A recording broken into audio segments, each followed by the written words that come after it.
আমার সঙ্গে একজন শিক্ষক রয়েছে, দিব্যেন্দুকে একটু ছবিটা দেখাতে বলবো, এবং তার সঙ্গে একটি প্ল্যাকার্ড রয়েছে, তিনি গলায় সেই প্ল্যাকার্ড ঝুলিয়ে এসছেন এবং সেখানে লেখা we are not criminals, we are teachers, আমরা অপরাধী নই, আমরা শিক্ষক।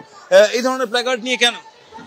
গত পরশু দিনকে কসবাতে যে কাণ্ডটি ঘটেছিল ডিআই কসবা যে ডিআই অফিসের সামনে, সেখানে আমি নিজেও উপস্থিত ছিলাম। কারণ আমি নিজেও 2016 প্যানেলের একজন আনটেন্টেড একজন টিচার 2016 প্যানেলে। এবং সেখানে যে পুলিশের যে নির্যাতন, আমাদের দাবি ছিল, কিছু নির্দিষ্ট দাবি নিয়ে আমরা সেখানে গেছিলাম।